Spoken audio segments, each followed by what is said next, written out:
we live? We are live. All right. Well, gentlemen, and I'm assuming maybe one or two ladies, would be kind of nice surprise.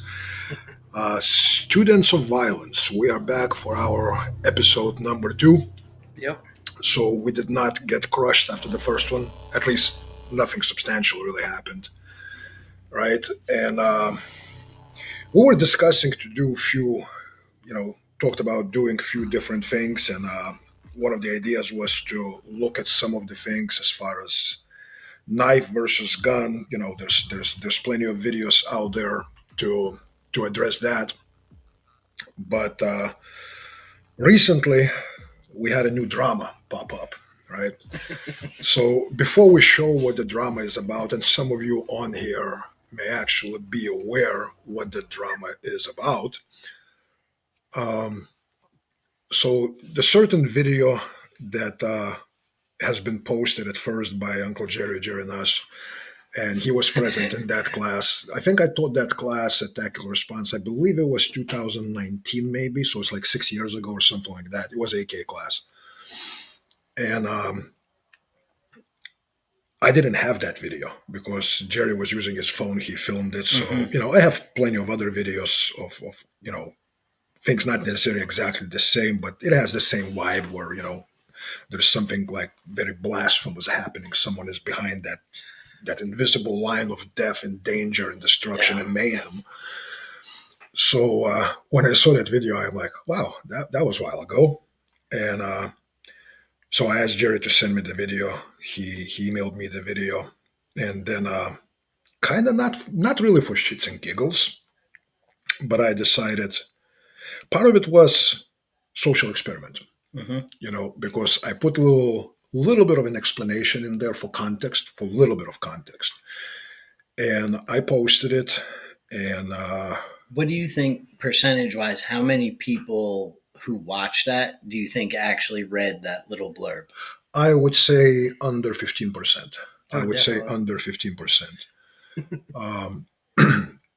But at this point on freaking Instagram, it's something like I haven't checked, but probably close to 20,000 views or whatnot. And I only have like under 6,000 followers. And multiple people have been ripping it, reposting it. Yeah, I saw some of it, Yeah. and some of them are like kind of known names, I guess, in our quote unquote industry, right? So, as expected, I did expect it to a certain degree. It brought out, the very much anticipated crowd to the discussion. Yeah. And we know that crowd. We will address that after we watch the video. But, me and Lewis, and actually all three of us were talking about it. And we kind of noticed this moment that it would be so much easier to do these things if we were not on the path of Christianity. Yeah. There's so many things that I'm like, I do want to say, but I know I shouldn't because this would not be Christian-like approach. And although some people will say, well, it's well-deserved, look at all the names, the retard, the douchewag, and the, whatever you've been called and all that. And, well, I've been around this game for quite a while. Actually, probably longer than some of those who commented on the video have lived. So it no longer really affects me, the ad hominem attacks and name calling and all that. I find it actually kind of humorous. But something else jumped out at me is like, these are the people that supposedly study and teach violence. And sheer just pure inability to think that there is something past the horizon. The world does not end where my horizon ends. There's something past, and I kind of look at it and I go like, is this specific group, and I'm going to name it, I'm going to try to be, and, I apologize if I fail it sometimes and use bad words, but a lot of folks come from a performance competitive shooting realm that made those comments, right? Yep. Or insanely institutionalized training. So military, law Police enforcement, officers, yeah. where maybe, just throwing it out there, not sure how you feel about the government, but maybe officer survival or soldier survival is not like the tippy top priority of those institutions. Just maybe. Just maybe. Yeah. But what hit me is, you know, there's zero demonstrated ability to do this and to perk up your ears and listen with very, very slight chance, assumption, possibility that there may be something I don't know. There may be something I haven't experienced. There just may be something I have not seen or examined it from certain vantage point or whatnot. Like, like this these would be the people that walk into, five-star chef's kitchen, right? And they look at how he prepares the meal and all that stuff, and what kind of idiocy is this? Yeah. Right. You know, I mean, dude, I understand you've been eating meat since you were able to chew. I get it. But for you to assume that you know everything there is to know about preparing the meat, aging the meat, and seasoning the meat, and how the temperature affects that, medium rare, all the other little tiny details of the craft,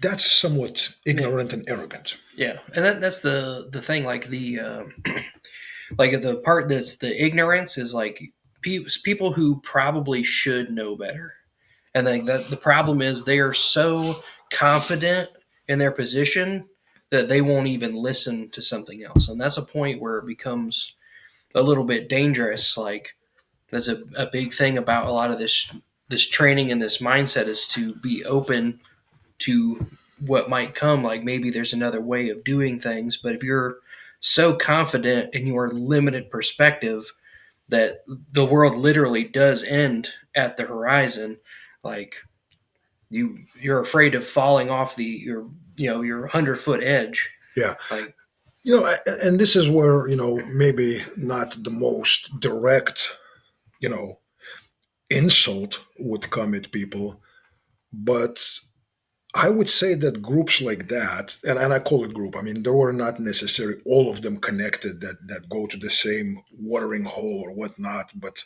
it sounded like they were referring to the same people asking Ben to comment and making, references to other names in the training industry. And we'll discuss other things that were said. But it's like flat earthers or violence. I mean, this is my horizon and this is where the world ends. the training vacuum Yeah. of violence. Yeah. Yeah. If Delta doesn't do it, why would I need to do it? Yeah, and it's in one of the comments they refer to, I think, the X-ray Alpha gentleman, right? What's his name? Pranka. Matt Branco, right? Mhm. And I never met Matt. At least I don't remember meeting Matt in person. Maybe we ran across each other somewhere in one of the trade shows many, many years ago. Maybe didn't. It doesn't matter. But to me, it's okay. So Mr. Branca served in this unit, which is part of institution, U.S. Armed Forces. Um, I'm assuming I didn't, like dig into his background. I'm assuming he has deployed, he has participated in certain things that probably involve two-way exchanges and certain level of violence and probably certain number of unknown factors. But the way people presented it, dude, we actually have a CAG operator in the room here. As if this is the Pope who's infallible. Right. I think CAG, like, I don't know my military acronyms, so I think that's current action guy. And then being a former action guy is the proper acronym. Are you saying FAG? Yes. Well, just either way, these people who will say stuff like they don't do that, like I was good friends with a dude who taught those dudes things, right? Super Dave. Like Super Dave ran range 37 not once, but when they said, "Please, what is there? What can we do to keep you in the community?" And he said, "Give me my job back running range 37." Within a couple phone calls, he had his job back. So obviously, they had enough faith in what he was able to deliver to his students, to the people that went to him to learn. And if he was a proponent of methodologies like this, then and he didn't say it should be gate kept from just somebody who's trying to protect their family. He thought, yeah, you can only be as prepared as you prepare to be. That's what Super Dave, that's a quote I love of his. And being as prepared as you can prepare to be goes up to and including making training as realistic as reasonably doable. Like, yeah, absolutely. Right. So before we continue, because we're probably going to have a lot to say, do you think that we should maybe play the video? I'm assuming most of the dudes on here have seen the video, so it's probably not going to be new. yeah. But we'll play the video for you folks in case you are not familiar about the controversial material that created this drama. So watch it attentively, and we'll talk about it after the video. Hey, Jerry's on there. Oh, Jerry, Uncle Yep. Jerry. He's the one. He said that their training was so locked down because of liability that they taught their tactics via PowerPoint. Yes. Yeah. All right. So I All need right. to share this screen and get this big.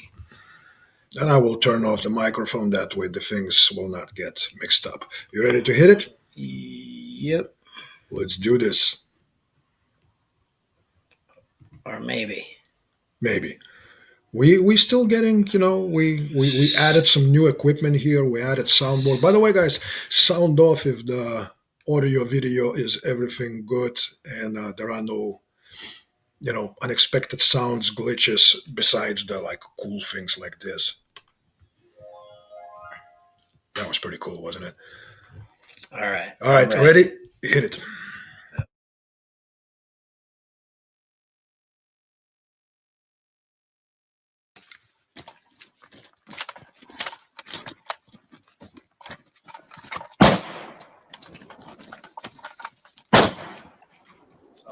Up.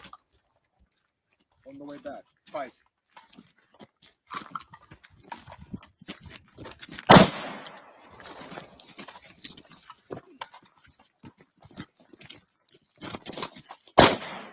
All right. Fire safe. Take a deep breath. How was it? I found myself pushing out just in case. I would happen to be covering you, and You're starting to see the value of that off the trigger approach. All right. So I don't know who the crazy guy is there, looking at you all with with his hands in his pockets because he's probably trying to not show his excitement. It's actually me. As I said, this was the class that I taught in Camden, Tennessee. I do believe it's circa of 2018-19 or somewhere around there. Now, with all the comments, and I like how people present this, they go like, this is a drill. Well, let me ask you, those of you who have eyes, do you see me pushing any of the students to stand next to the target? No. Who is standing next to the target? You? Yeah. The instructor. The right? person teaching. The person teaching the class, right? Do you see the video of the whole class? And I believe in this class I had 8 or 9 people. Do you see video of every single person running this drill? So-called drill. No, you don't. So if my brain functions and I look at that and I go like, is this a drill? Because I don't see anyone else doing it, right? Or if, just assumption, if there is one person doing it and only one, and again, that's just assumption, why would they have only one person doing that? Could that be potentially related to a question that specific person asked about certain things that he was unsure about? Could it be? Right? So to me, that would show that someone is actually using his brain bucket to kind of discern what is it that I'm seeing. Yep. What do I know versus what I don't know? Yeah. Yeah. Right. Absolutely. But assumption in that group is that this is in every class. How many classes you've taken with me, Josh? Probably going on like 10, maybe. Probably a little bit more than Yeah. that. What about you, Louis? Uh, Probably closer to 20, yeah. right? How many times in all of my classes you've seen this being done? Maybe twice. Probably twice. Okay. So,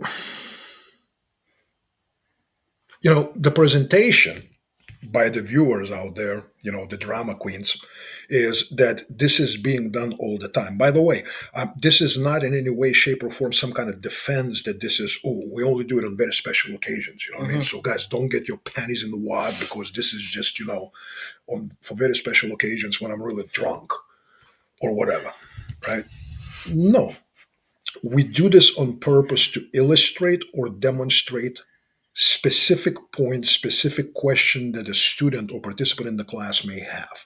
This is not by any means a drill that students are forced to take, while also students are being told, go stand next to the target.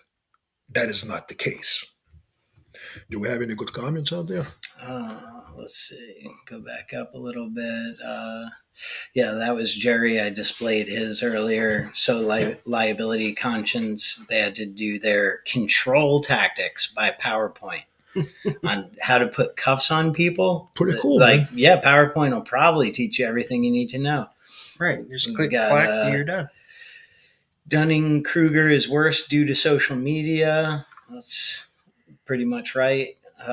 They weren't allowed to do hands-on control training because of work comp claims.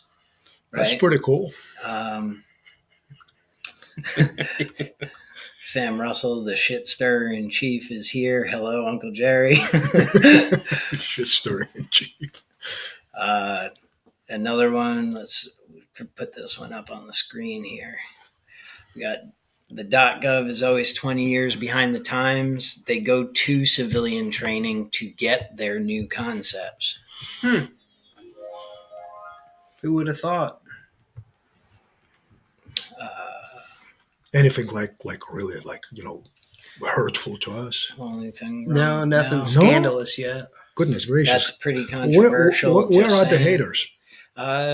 Well, small green peas. I'm not sure if he's serious or has a follow-up question to that. If you do, go ahead, put it in there. He said that's pretty controversial. Just saying. Sir, by any means, if what you see part- something controversial, say it. What is your gripe with it? What is your beef? We're not necessarily going to make fun of you. There's another good one from Uncle Jerry. Just like a tactical response with the advanced drills, all drills are optional. Yep. No drills are mandatory, so you're not forcing anyone into stuff like How that. many times you guys heard me on 2.5? Mm-hmm. If you don't feel like you can run it, you don't feel that you can do it safely with self-control, step aside. No one's going to laugh at you. No one's going to bust your balls about it. Right. They get it. They've been through it. They know it's a lot. Yeah, it's nuts. It's nuts, and I think the thing is the novelty, because like we were just watching that video of 16 years ago, James, or right? so. There was a certain photographer that stepped in front of the shooting line. Is and his name Jay? Yeah, that might have been Jay too. Another shit starter. Yeah. But and Jaeger is talking about how the fact that just because we drive every day, we choose to ignore like the inherent danger of it. Yeah. Other cars coming at you at all times. Yeah, like clearly drills like this, when people say, well, I wouldn't want it for a new shooter, or that's that's not good for, until this certain level. Like all of that gatekeeping stuff is kind of nonsense because there's shooters that, they've been shooting for 25 years. My grandpa taught me. And like, I wouldn't want them shooting in one of those drills right off the bat just because you've been shooting 25 years. And there's people like in a conversation I had today where someone was like, so you're telling me if someone booked in a fighting pistol and an advanced fighting pistol within 3 days of touching a gun, you're doing stuff similar to that? And I'm like, well, yeah. Like, yeah, because we have plenty of examples of that happening. Totally doable. Totally doable. At Fear Inoculum, right? How many guys will know now that Fear Inoculum was their first class, right? Mm-hmm. Yeah. And they were doing the clown drill, right? Yeah. They were doing other things. At night. Right? And but here's another interesting metric to me, right? So a lot of these dudes are saying how this is so dangerous, so risky that it is justify anything. And we'll address the purpose of such thing. Because I do want to talk about it a little bit beyond the obvious about what purpose drills like that serve, right? But here's an interesting metric. Please do provide me with one instance where instructor or someone teaching the course explained to students the parameters of what is to be done, what is not to be done, how the drills goes, and then said person went and stood 3, 4, 5 feet away from the target, and then the student did the drill. Please give me one example where the person who stood next to the target got shot. I'll wait. Yeah. Or thousands of people have run the square of death drill in advanced fighting pistol or advanced fighting rifle. Thousands and thousands of students have been through that drill. More people, zero injuries, absolutely zero injuries. Again, so that means more people have shot themselves in the foot because their gear swiped off their AR safety and pulled the AR trigger. Or while holstering the pistol, or while unholstering the pistol, or picking up the pistol or rifle off of tables, or putting it in the car, or taking it out of somewhere.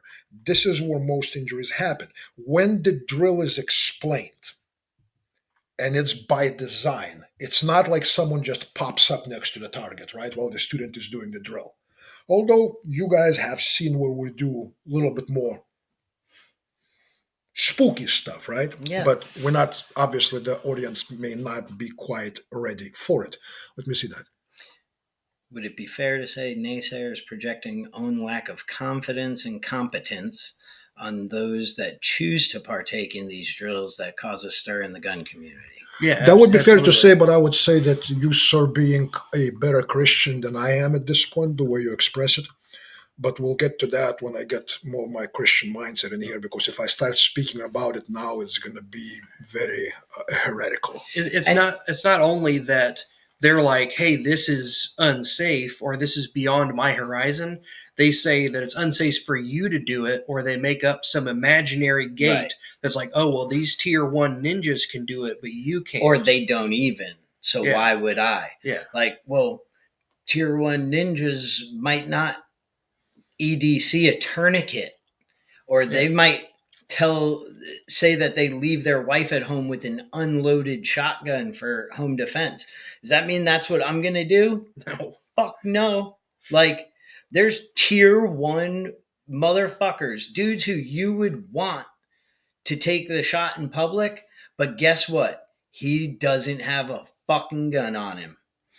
So the other day, someone sent me a link, and it was a former CAC, former Delta guy on Sean Ryan's show. And Sean Ryan is, when he has these veterans, former this, former that, big name, big units, he has like, so what do you carry on the daily, right? And this former Delta guy, who's a big name, for one, he carries Staccato 2011, right? Hey, whatever, right? And It's a 16 round capacity, so it's double stack and all that stuff. He goes, I'm weirdo like that. I only load 13 rounds because I'm a weirdo about the magazine springs. And then he goes, and on my normal days, I don't carry extra magazines. And then he says, I don't have a tourniquet on me. It's in my backpack. But my backpack is always with me. Sure thing, bro. So guys, I want you to think about it. Am I saying that this guy is incompetent? No, I don't know the guy. It is very likely he participated in some hardcore shit, done some pretty awesome or pretty terrible things or whatnot. This is not my contention.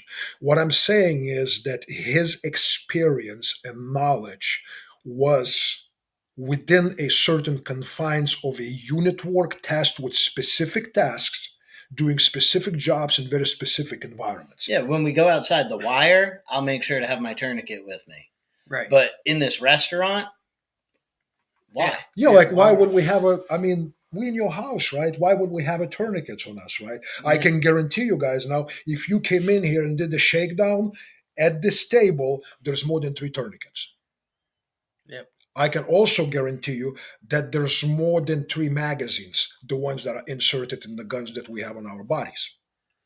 Well, that's a thing. So 16 years ago, James had the video talking about safety, cars going both ways. And it's like, are you taking your safety seriously? And if you are, you're complaining about this, but you don't have a kitchen fire extinguisher. Like that was a Clint Smith thing. It's like you're more likely to burn to death in a house fire than to have a home invasion. Mm-hmm. So like if you can't spend the $30 on Amazon Prime to next day ship a fire extinguisher and just keep that by, like you could use a tourniquet for more than just gunshot stuff. Hey, dude, fire department is only 6 minutes away. And, right. And Cat ass also on that question, like I think there is an honest level of proper use of the term ignorance on their part for not knowing that the juice is worth the squeeze because they've never tasted the juice. So they think that no squeeze could be worth it. But it's like once you taste the juice, you kind of know. Like it's harder to be celibate after you've gotten some. You know what I mean? Like 13-year-old Lewis might have believed you when you said like jerking off's the same thing. It's just as good. Like so you don't know the difference between wish.com and the real thing unless you've experienced both of them. Right. It's kind of like someone talking, the beluga caviar, the black caviar. Why would I pay $250 for an 8-ounce thing, right? It's not worth it. Yeah. Or Wagyu beef, real Wagyu. Have you tried it? Yeah. Have you had it? Well, hell no, I wouldn't pay the price for it. It's bullshit. It's stupid. Right. It's such, like things like that are such an industry. People don't understand like why would people spend this much money on entertainment like music or even especially food? They just don't get it. Or your staccato. But these same guys they'll pay the extra for the staccato. Can you quantify to me how that makes you 6 times better shooter than with a striker fired $600 gun? Is it really that factor of 5 or 6? So is what you're the juice worth the squeeze? So what you're saying is if you pay $3,000 extra over $600 stock block, right? You should have 500% increase in performance. Correct. That's the only way it makes it work, right? Some people will say that, I tested the accuracy. Whichever way they test accuracy, whether it's at 10, 15, 25, 50 yards or whatnot, and how they determine what percentage difference of the grouping is static or on the support or whatnot between the stock Glock 17, let's say, and the Staccato 2011, right? I submit, I don't own a Staccato, but I doubt it's 500%. They're nice, right? I'm sure they are. I've shot them. I don't say I'd never shoot one, or if you gave it to me for free, I wouldn't want it because the juice isn't worth the squeeze. Like if I had piss off money, then yeah, I'd throw one in the stable. And But we have friends and students that come to our classes Yeah. that own staccatos. yeah, They don't bring them to class. yeah, they're nice. I've shot them enough to know that, to me, the juice isn't worth a squeeze for But you the shot extra it. $3,000. But I you shot shot it. You didn't just look at it Right. on internet picture Right. or video of what's Exactly. I've shot the 226 single action only Legion, SIG gun, Mhm. and I'm like, well, for $1,200, I think that gets you just about all the juice the staccato gets, and it's like I don't know, $1,300 gun. So if I were going to go that way, I'd go there. But I'm informed because I've tried both sides. you tasted that Yeah. caviar. These guys are unwilling to try it. I was in a conversation with another instructor. He works for a couple different training companies throughout all around the country. They do some real high end stuff, and cool guy circle, right? And I said, tell you what, the next time we're out, you and I named like 3 of his buddies who are all very, very competent shooters. Like, so there should be no problem. I was like, let me run you guys through that drill the way we run students through. And afterwards, you can tell me if there's value in it. Because to tell me that the value is not there for the risk before ever trying it, like I could say the same thing about skydiving. Like, fuck you, that's stupid. Anybody Jumping out of the perfectly good plane. Yeah, anybody jumping out of a perfectly good plane has to be a retard. The juice just isn't worth the squeeze. The plane will land in a few hours. Like, just fucking hang out and you could hoof it from there. Like, I could say, what if your chute comes undone? What if the nylon frays? How do you know that the chute Do you know who packed your chute? Yeah, how do you know it was packed right? How do you know that how many jumps have been on that chute? How long does 550 cord actually last? And there's wear parts and the this and the that. What if the wind changes as you're going down Yeah. and it gets you from the open land to the, you above the woods and things change there, as you coming down.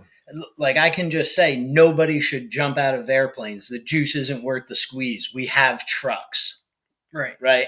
Like, no. Just fucking no jumping out of planes.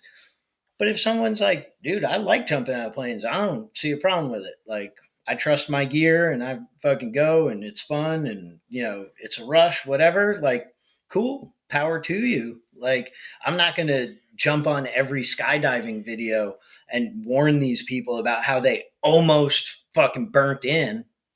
Like, because it could be set for the competition folks, right? Performance shooters competition folks, right?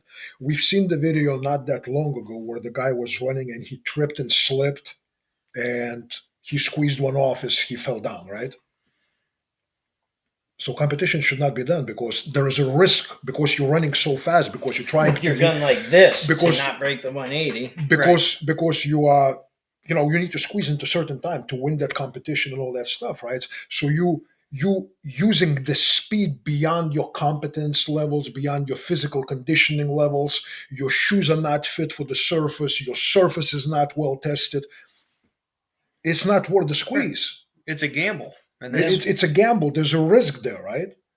So no one should run the competitions. It's fucking stupid, right? Right. Yeah. And the thing is, we don't go on every competition shooter posting and say stuff like that. No, in our own company, right? We make observations. We talk about it. Sometimes we joke about it. Sometimes we use a little juicy language or whatnot.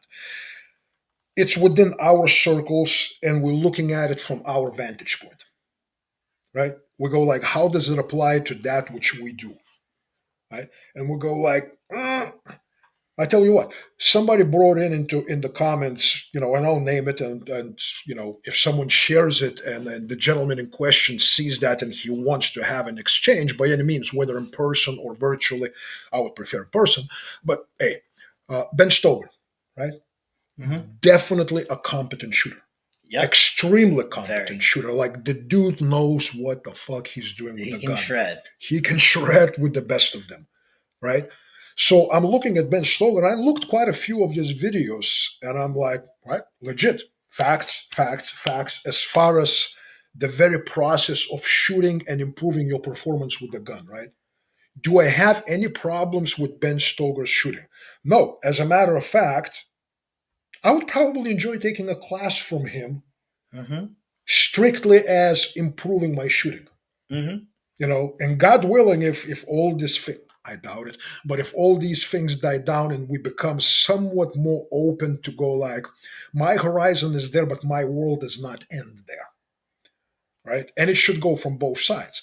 So to me, I'm looking at Ben's work and many other people, as a matter of fact, Larry Vickers, incredible shot, Mm-hmm. absolutely incredible shot, and I'm not friends with either of these gentlemen, right? But when I look at it, I go like, all right, so Ben's specialty is clearly defined. This is what needs to be done. We make fun about transparent walls with a little orange freaking, thing and this and that, right? And you go like, so when I'm chasing that time, right, do I care about how much of myself I expose before I get to target? No. What is my main metric? Get there as fast as I can so I can put amount of shots needed, shred as fast as I can so I can start moving again to the next position, right? And shred again. Right. Meanwhile, if you go fast enough, shooting the hostage won't matter. Yeah. No. And this is where my problem was, where people go like, this is not a tactics problem, this is a shooting problem. In some way, I'll agree, because this is not tactics. When we're talking about minimizing your exposure, and when minimizing your exposure, you may have to shift to one-handed shooting versus two-handed shooting, right? This is not tactics. This is objective reality, because your target, for one, he's not visible to the mesh where he's at. He may move. He may displace vertically or horizontally. He may already be waiting for you this way, and you expose 100% of yourself, and you go like, but I'm so fast. Are you faster than 1,300 feet per second? Nope. I somehow doubt it. I somehow doubt it. You know what I mean? So to me, if let's say us and Ben sat down and go like, hey, Ben, I really want to get how you shoot so well, but I want it to get it from the perspective where my exposure is minimized and I do it within the movement, not when I establish positional platform. You would have to be a mature student, because I think it would be amazing exchange. In the same way that people confuse like the video with Jay or this one with in the AK class, they confuse that and they say that's a stupid tactic. This isn't a tactic. But if you said, hey, I'm going to go take a Ben Stoker class, which I think would be cool, because like I think I can shoot better. What I need to do as a student is take all the shit that he's given me, then I need to put it into context of what makes sense for me. It's like, hey, I can remember to do this thing with the trigger, but I need to see my target. I need to see this. I can't expose this much, so I need to work with that. So what people need to do here is what we'd be doing with that. Is like, I don't take that and be like, Sonny, I'm going to quit everything and I'm going to focus on the bill drill. Like that, the lesson has gone over your head. And it's a two-way exchange of knowledge too, because if Ben's entire up to the point where you ask him that question, is there a way to do this? Like I asked Steve Fisher, is there a way to hold the flashlight if you got human hands? Like up until this point, how much has he tried to limit exposure? Is that something that can be done while still maintaining his principles of grip or, his idea of structure? Or then it's a cool research, right? Or where do we have to, because everything's a double-edged sword, right? Because they'll say, well, fucking more bullets faster is the answer. And we might say, well, less bullets slower or at the right time would be better, right? So like minimize the exposure is kind of my priority, because coming up not in a competition world, but coming into firearms through a martial lens, every single instructor, and I think I said this on an SOE podcast, every single instructor to a one who teaches fighting with guns will tell you it's more important to not be shot than to shoot the bad guy, right? So Yeah. if every single instructor who teaches some type of fighting with firearms or using firearms to defend yourself, something other than how to get a good score at your local match, every single one of those instructors I've heard say it's more important to not be shot. Now, ideally, the way to not get shot is to smoke that fool first. That's ideally, right? Right, that's great. Yeah. That's great. If I have transparent walls and I know exactly his preparation Yeah. level, where he's at and all that, I can do my horizontal, vertical displacement. I can come out low and Yeah. I can smoke that fool under the couch, Yeah, if he's hitting his left nut. Yeah, Great. or if he's on the other side of the parking lot and he's like, "Hey, you, I'm gonna rob you in 3, 2, 1, beep." Like, if that's how this fight starts, then yeah, go ahead, stand and deliver, have the sub-second draw with the sub-2 bill drill and fucking smoke him. But also, you might be able to be behind that car before he gets his gun out. And you know, and as Jay said, right, what is that? What is real life equivalent of beep? It's an extra hole in your body. Yeah. Whether it's from the projectile, whether it's from the blade, or it may not seem like a big deal, guys, but that's something that you should probably try and experience. Yeah, sometimes Or getting choked, or Yeah. you know what I mean. And that may be your beep. This may be where it starts. You know, I'll give you something else more horrible. Your beep may be the brain matter of your spouse splattering on your face. That's your beep. Yeah. That's where your fight starts. That was a big thing. So I attended the Jaegerfest. It was like Andy Stanford put together a bunch of people to talk about stuff. A big thing on there is like a visual initiation of the drill instead of an auditory stimulus. Like most of the time, like almost like 99% of the time, it's going to be triggered by you seeing something. Even if you hear something, then it's like, "Hey, motherfucker." You turn around and it's like two dudes joking around with each other rather than a dude trying to like stab you over your wallet. Like, and if you do, and if that is the guy, you have to turn around and see him and then see the weapon or whatever he's going to do to initiate that. But there's also a physical stimulus where your beginning of your fight may be you getting hit in the head with a brick. Like, maybe we could, experiment with that, not to the fullest extent, but what are your reaction times in comparison to the beep? Like John Holshin did a big study with a bunch of grandmasters and pistol ninjas for USPSA or whatever it was, and then when they went to a visual stimulus, every single score went up. It took them longer to respond. So maybe the reason that they're not wanting to focus on that is because their time looks worse. So if a visual stimulus, even one that you know is about to come, is going to create an anticipation and mess with your reaction time, let alone one that you don't see coming, or one that's like, someone hitting you or pushing you or, throwing you off your orientation. So you're sitting there oriented to the target. So you've observed the target. You're standing still and it's standing still. You've oriented to what you're going to do and you've already made the decision. The decision has been made for you that I'm, as soon as the thing beeps, I'm going to shoot this thing 2 times and then I'm going to run and do to the next one or whatever. So the only thing you're waiting on is acting. Like that takes away a tremendous amount of training value. And then I was in a similar conversation that Lewis was with the guy talking about, whether we should be making decisions and, how having people downrange allows you to kind of do that.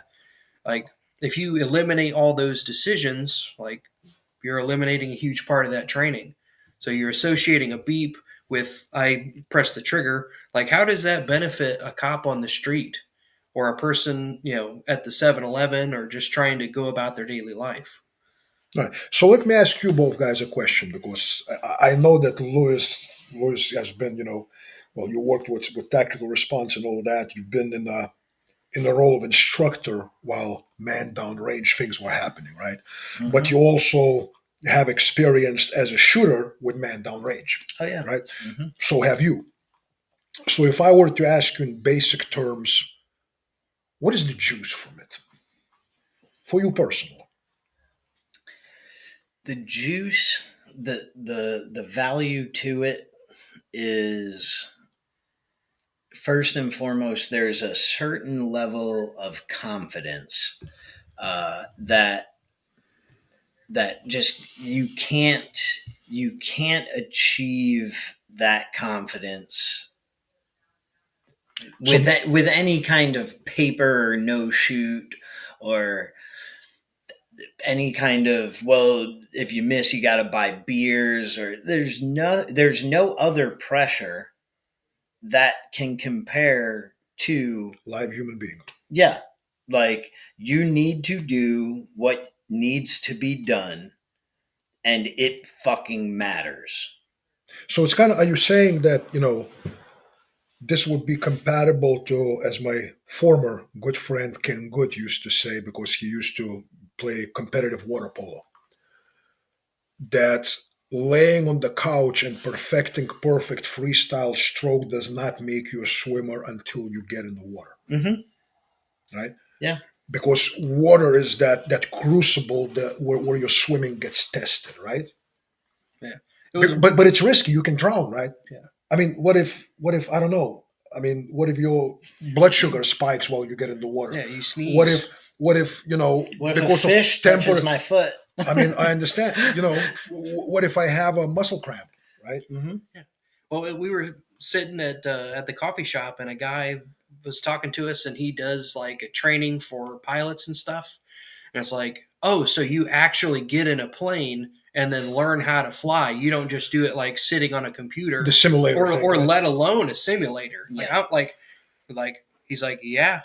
We're like, oh, but that's dangerous. Like, what if there's birds? They Because can the fly in your driver's engine? license Well, should and- be issued by just sitting in front of the computer, Yeah. right? You don't need a driver and test. see here, then like the skilled performance people, the cloud will come in and they'll start raining things down like, well, you were only 3 feet from the target, so that's not actually pushing. You're better off putting no shoot cardboard within 6 inches, or shrink the hit zone down so that you can really focus in on pushing your limits as a shooter, because you can't push your limits with a live person there, which I would agree with them. Yeah, I don't want you pushing your limits in a drill like that. That's not what that's for. They're coming at it with the mindset of like, this is for showing off. Like, no, we are talking about the serious use of firearms. This isn't time for showing off. If it takes you 3 minutes, there's a drill called the human target stand drill. So say me and Josh were the instructors, we'd be up against the target. Sonny's the target. You got to hit that target. If it takes you a minute to get that, and we put a tiny piece of tape and a cross in the brain box, if it takes you a minute to make that shot, that's great. Like, I have no problems with that. The performance guys are losing their shit right now. A minute to make one shot, because guess what? The second time they come around in the line, They will do it in 5 seconds. it doesn't take the minute. The hard part is the chains that are put on you mentally. The first time you had me point a loaded gun at you, Mhm. like, that took entirely too long. Like, I don't know what the hang up mentally was. Wait, did we just express publicly that I had my student point a live loaded gun at me? It may have just been for fun. That's gonna be another viral shit. That's gonna just what? But seriously, that there's a certain confidence level in yourself and your equipment that can only be achieved with that much on the line. Guys, it's kind of like this, and this is nothing fancy, so I'm not showing off some kind of a custom blade, but this is real cheap blade, right? When Lewis puts it in his hand, and someone goes like, "Would you grab that blade?" Right? Someone without training, and I'm not talking, guys. This is just technical training. This has something to do with a little bit more obscure, a little bit the way your nervous system reacts to things and acts with things. Yes, I will put my hand around a sharp blade and I will take it out and I'll work it.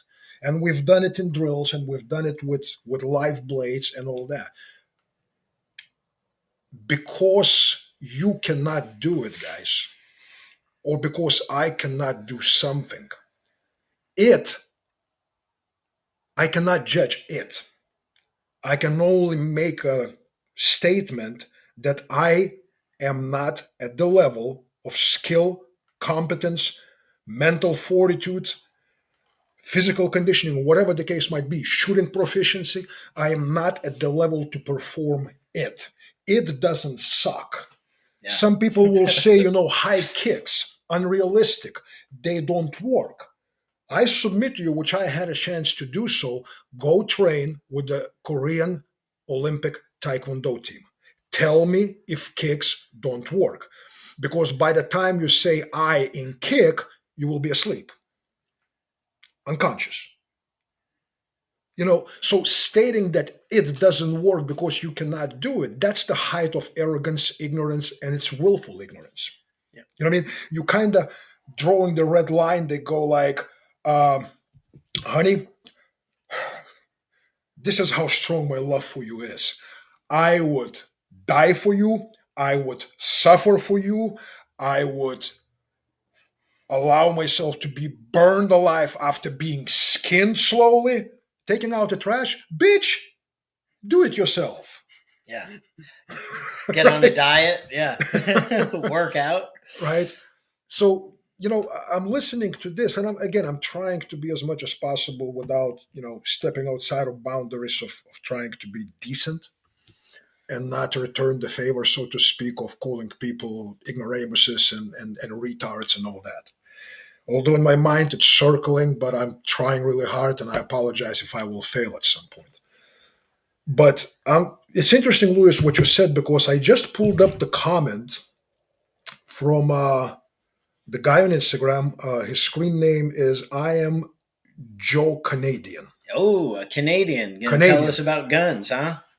Well, let's hear it. He sounds like he sounds fucking great. Hold on, man. Hold on. We're not gonna do the South Park stuff where we're gonna make every Canadian look like a split face. Not yet. Maybe this guy is legit. But here's the comment.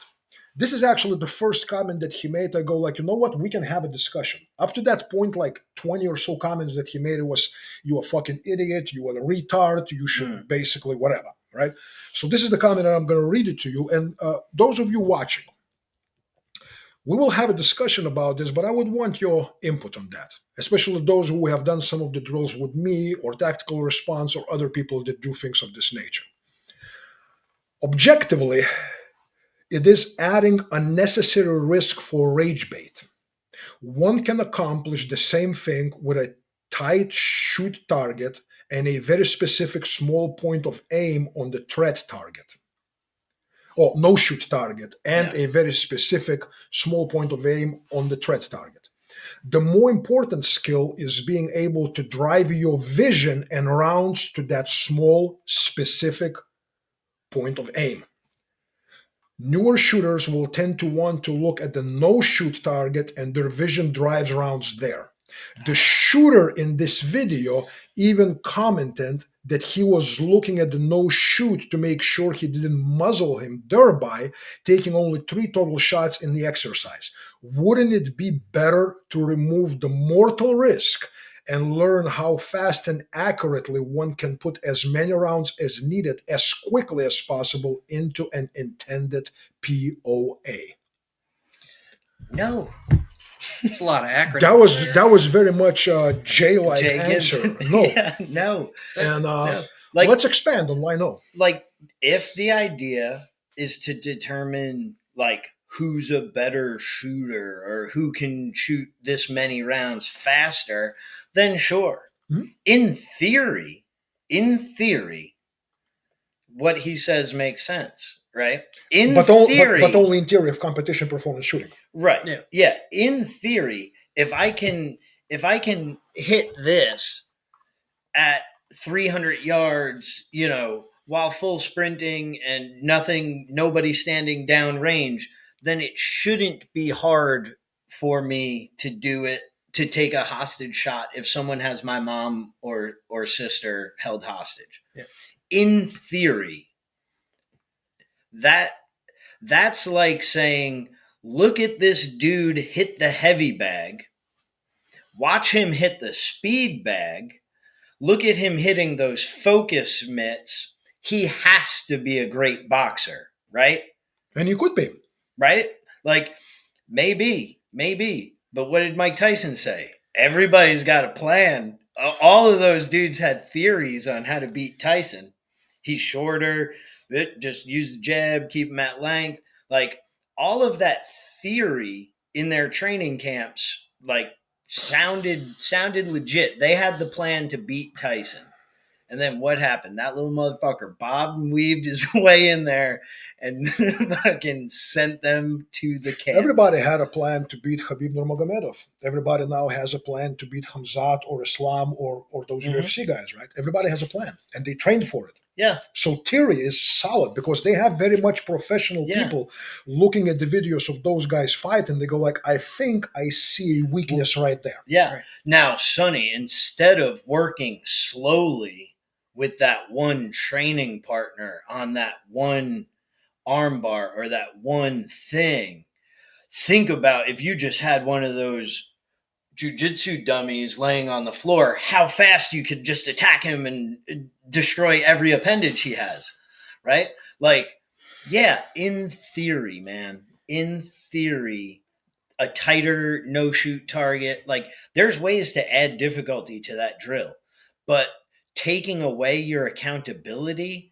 is not a way to get better in the, like, earth, actual, like, the shit that matters. Yeah, that's what sets people up for that gamble. Is they're going to shoot faster than they can see, and they're focused on a tiny point of their point of aim. They're focused on this tiny thing where they need to be visually assessing a lot of stuff.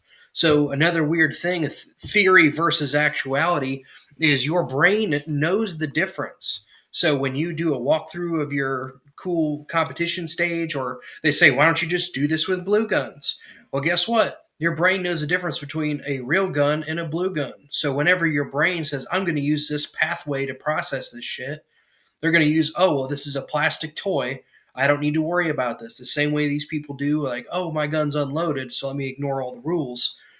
When you treat it like that, you're embedding essentially what's called a siloed pathway, and it's going to be like, oh, I can do this really fast. And it's like, okay, that's great. But when you put a loaded gun in your hand, like, this is a big thing that Andy Stanford was talking about. And, he's, another controversial dude who's, who knows a ton. But it's like, okay, so when the loaded gun is in your hand, you're going to perform differently. So if, Lewis gave the example of, pointing a loaded gun at somebody, not shooting anybody, like, okay, like, is that different if it was a blue gun in his hand versus a loaded gun? It would just I had pointed blue guns at people. At that point, I had pointed blue guns at people, yellow guns, blue gun, like sim guns. I'd done tons of force on force, but the taking my loaded gun out that I knew was hot and simply aiming it. Pointing with your finger off the trigger. Yeah, with finger off the trigger. And Sonny's like, "Come on!" And I'm like, "Well, it's still, this one's still hot." And he's like, "I just want you to point it right here." And like, just that hesitancy right there, like, I could feel chains just like needing to be broken. And like, once you do it once, the fucking chains stay broke. So if we can take chains off of people during training so that they don't slow them down in a fight, that's the greatest thing I think we can do, or one of them. Like, to be weighed down with these silly things that in a life or death situation can legitimately get you killed, right? Or like this dude said, new shooters get drawn to the no shoot target. Is that what he said? Yes. Right? Because Now, because they don't look like this.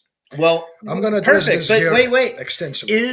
Is when something goes down in the parking lot, not that guy because he's Canadian, so he definitely doesn't have a pistol on him, but somebody who has a pistol on them, and they could be fucking Shredder McShredderson, right? Like Ben Stoker with a gun on him in the parking lot. Does he now become a new shooter when there are people who are living and breathing downrange for the first time he's ever done it? By the way, they are not necessarily standing, they're moving at different distances, at different angles. And so does your might target. his vision get drawn to those no shoots because he's used to the no shoots looking like a white piece of cardboard going like this, right? And so now these no shoots are going, oh my God, right? So if you've never done it before, then are you not a new person doing it with all the chips in the middle? Wouldn't you want to do it where maybe only half of the chips are in the middle? Like, let's do it in training. We can control some of the variables, and the risk is mitigated greatly. Or we can just forget that every video of every shootout, every time, there's a lot of people all over the fucking place. We'll just ignore that fact and train as if that's not a possibility. You just got applause. I just get applause. Why do you think so many people accidentally get shot by the cops? And I would say a couple of factors, since we're talking about it. There's a lot, but other than the dog shit training and poor administration and all the other stuff. So they train on a range where they're treated like children. That's widely accepted, and the same goes for the military. It's an institution. The training sucks. So they're trained where there's no decision making, and then the target doesn't move and they don't move. So rule 4, being aware of your target, what's beyond it, beside it, etc., is not being exercised. So if you just have essentially a muscle that's not doing anything because the work's done for you, how many reps do you have actually performing under those conditions? Josh, hold on a second. I have a question for you. Sorry to interrupt you, brother, but I have a question for you. So if I'm reading the Joe Canadian guy here, and he says newer shooters will tend to want to look at the no-shoot target and their vision drives around there. The shooter in this video even commented. And then he says, wouldn't it be better to remove the mortal risk and learn how fast and accurately one can put as many rounds as needed as quickly as possible into intended POA? Yeah. So hold on a second. If my POA is about, where's the camera? Right there. It's about this big because this is where my target is. This is where my red dots or irons or whatever I'm using, right? What is my awareness? What's in front, beyond, and next to it? What do I know? What do I see about no-shoot targets? Can no-shoot targets move? Have you ever heard about people running when shit hits the fan? Yeah. When like violence explodes? I mean, we haven't seen the videos of people like, South Chicago block party or whatnot, and shots ring out somewhere, and you see hundreds of them Everywhere. scattering like roaches in every direction, right? Or anywhere else. I mean, there's not much footage of, let's say, the shooting when it happened at that concert in Las Vegas, right? Which is we're not gonna discuss any of that, right? The church, Jack Wilson, right. People were starting to move around. Right. People were getting out of the pews. School things. Do people move around? So, Joe Canadian, let me tell you something. When all your training is on target, and that's the only thing that drives you because you need to drill this group this fast with that many rounds. Buddy, when this scared lady carrying her 2-year-old appears halfway between you and your target and just walks into that pipe, as Hulk Hogan would say, what are you gonna do, brother? Yeah. That's the Like, I hope you at least have slow splits so you can process that as it's coming through that fucking narrow tunnel vision. if anything, he's trying to get rid of that. So that is a visualization of like what your brain does when you're siloing. So like when you do the same shit over and over without integrating all these other pathways, is you're putting the blinders on to say, hey, I need to hit this target. I'm going to do the build drill as fast as I can. Because that's the only thing that exists. You're not being truly accountable for your shots. You're not really making any decisions. And if anything else happens, it's just whoops. No, in competition sense, he's fully accountable because that is not even part of the game. Yeah, because they're not allowed. Right. Like, Right? Yeah. Because there's nothing there. The reality of life, we are not claiming that your competition skills have no use in the competition environment. Right. They absolutely do, because you're chasing metrics of time, so many rounds, such degree of accuracy or grouping or whatever else it is within the given drill, right? But at the same time, what's interesting, that the reverse is not happening. You're not taking into account our metrics, which is not transparent walls, unknown number of people possibly moving, running, changing their locations in unknown, unpredictable directions without announcing it ahead of time.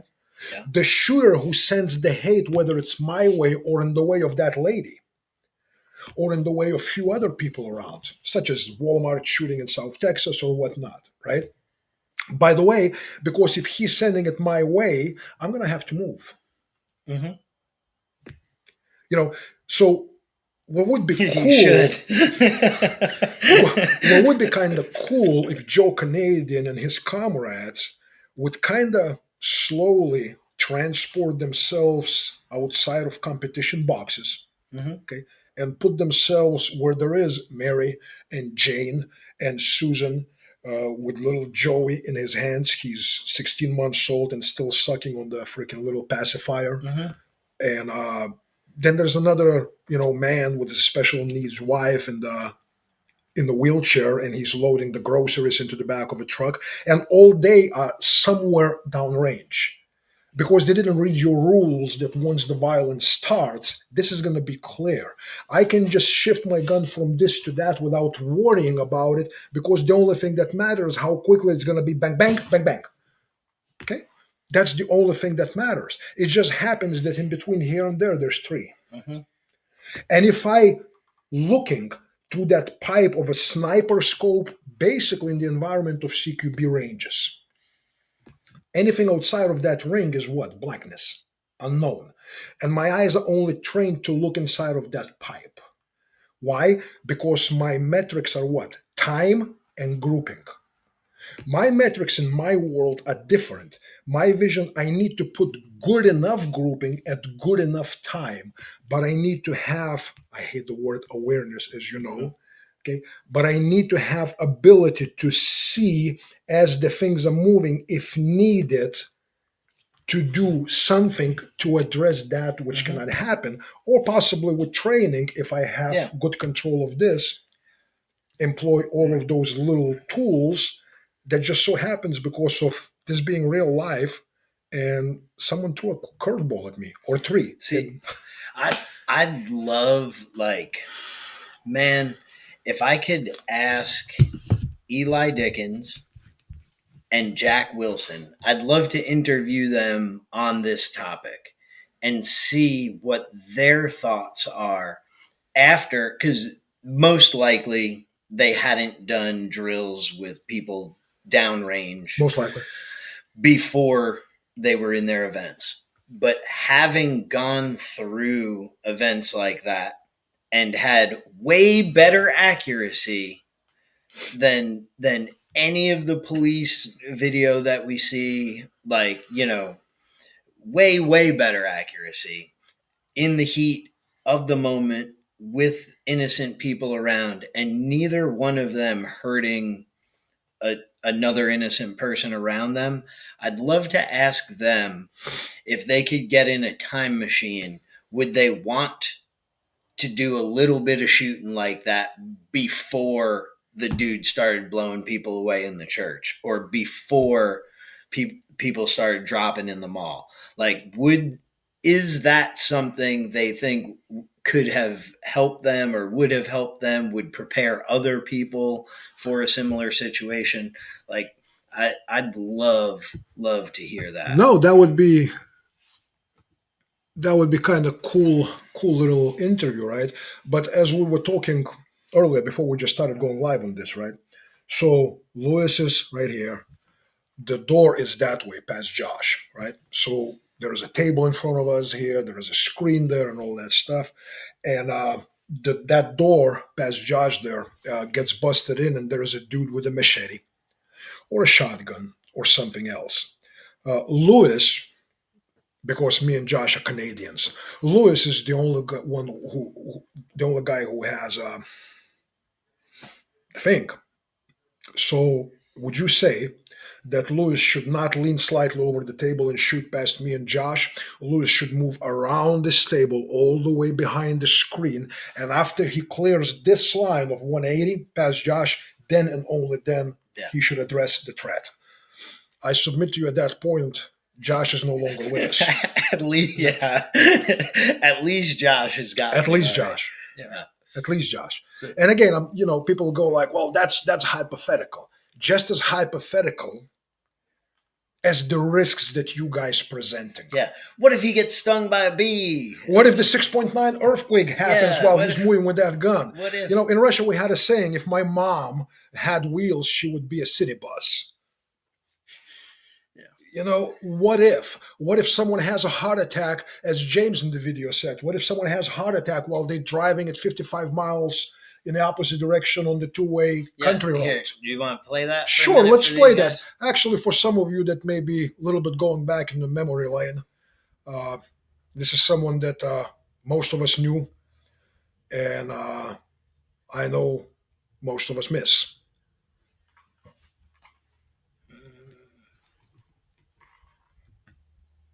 Sure, that'll work. Hit it. Or somebody that's 5 feet away from them. Every day you get in your vehicle and you drive down the street every day, separated by a 5-inch wide stripe. Maybe there's 2 stripes, so you're a foot away. Maybe there's a little gap, so you're 3 feet away. But you're driving down the street in a motor vehicle. We'll say you're going 55 miles an hour. And there's a vehicle coming the other way going 55 miles an hour if nobody's speeding. It's a combined impact speed of 110 miles an hour. You do this every day and you don't think anything about it. Think about this. You don't know if that other person is maybe a brand new driver and experienced. You don't know if they're having mechanical problems with their car. Maybe their tie rod's going to break and they'll veer into you.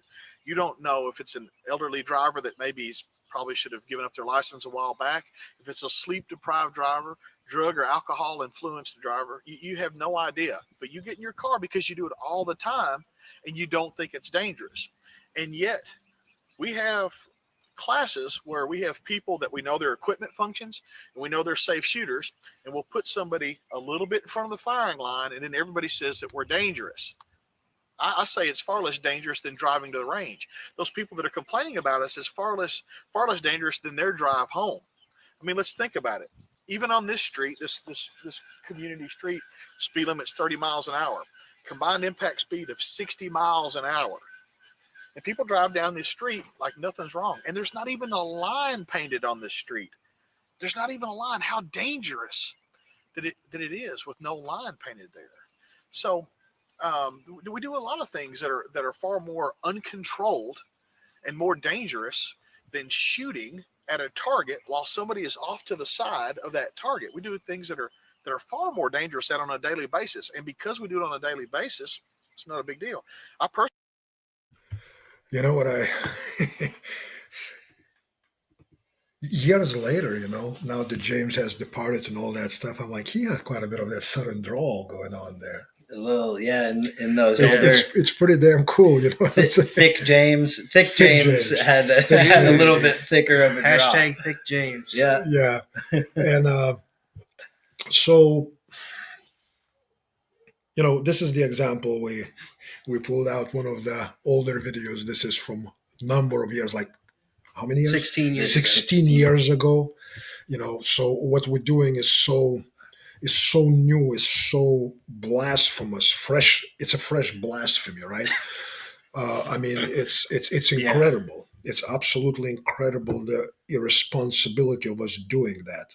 And I wanted to address something where, we just had a discussion while we were watching James's video, where people say that, someone said, well, SAS and Delta and DevGru and this and that unit, they do this, and then a lot of dudes go like, no, they don't. At least for sure, So not anymore. we've been letting Maybe you they used to. isolate Back when the room entry, Prime Minister but not Thatcher would holding you sit in the accountable of chair holding while and controlling the 22nd space SAS guys and come throwing in the blazing blocks. with the All right? MP5 So we've SDs solely just been saying, and hey, doing their it's work, quarter but fed and things have center fed. changed. People have Just come to their work the room. senses. They no longer All right, but now we're going to add another layer to that, right? We're going to actually put you in So what type of formation maybe we will show you would videos, be but I'll moving give you through this something hallway that most to make of you entry have into a seen center fed or corner more fed. than All right. once. So you remember when we covered it in the classroom, Rick, where you at? Obviously, because this Can I is a use your live present? video, we cannot pull in our super So when cool we were in the rifles classroom, here right, and do the things, two but I'm most gonna let important you use your positions when we were going imagination. down Let's hallway get a formation different were camera cross angle coverage, there, right? because So I'm it's going to push be Rick out. probably a little bit more illustrative. Rick's going to be covering this wall. In I'm going to that be sense. covering There you go. this wall here. So All right. As we're moving down the hallway, a you call will guys come seen out the videos of open door left, right? Something to numerous like that. instructors, It could be different anything, right? professionals At that teaching point, both I'm going law to shift my enforcement, sector to the military, door. and civilians. Rick's going to shift his sector now to entry holding the tactics, entire hallway.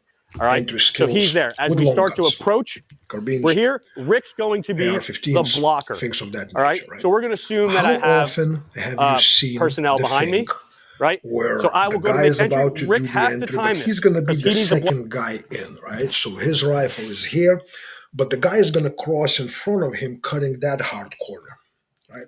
And as that guy crosses, okay, the guy does the shoulder stroke with his rifle. By the way, this is live fire exercise.